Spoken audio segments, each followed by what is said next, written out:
Mas antes disso, eu queria ouvir rapidinho da Alanis sobre o Edward Lloyd, né? Eu quero ouvir sobre essa questão que o Cid até comentou brevemente, da autoria. Afinal de contas, como é que fica essa questão? Como é que você sabia? Como é que é essa questão da autoria nos Penny Dreadfuls, o Alanis? Essa questão da autoria é uma coisa muito discutida, principalmente assim, com pesquisadores e tudo mais. O Edward Lloyd, ele foi um editor, né? Então ele era responsável pela publicação desses folhetos. Ele publicou muitas histórias que ficaram muito famosas na época. Varney foi um dos maiores. O outro foi o The String of Pearls, que depois foi republicado como livro, que é o Sweeney Todd, Barbeiro Demoníaco da Rua Fleet. Mas ele teve muitos outros romances que fizeram muito sucesso na época, né?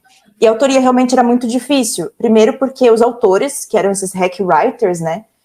Como o Primati mesmo falou, eles eram pagos por palavras e eles tinham a escrita como subsistência. Então eles trabalhavam em muitas Penny Dreadfuls ao mesmo tempo. E, às vezes, muitas ao longo do tempo também. Então, essa autoria ficava muito apagada.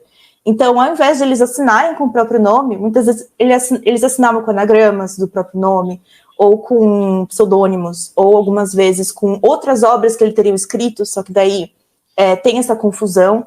O que se tenta fazer hoje em dia para tentar discutir a autoria dessas Penny Dreadfuls, né, é ver alguma evidência do texto, né, no sentido de estilo literário, linguagem usada, metáforas, né, ou mesmo ver essas questões ali documentais mesmo, de quais obras foram feitas por quem, mas é muito, muito difícil mesmo. Mesmo o próprio Varney, hoje em dia é mais consenso que ele foi escrito pelo James Malcolm Rymer, mas tem muita gente ainda que defende que ele foi escrito pelo Thomas Becket Press, que era outro autor que trabalhava junto com o Rymer, né? Os dois trabalhavam ali ao mesmo tempo, com um monte de capítulos, né? A gente nem sabe, às vezes eles podem ter trabalhado os dois no Varney, tem essa possibilidade também, porque, enfim, era uma coisa bem misturada, assim, né? E tinham também outras coisas. A autoria não era importante nas Penny Dreadfuls,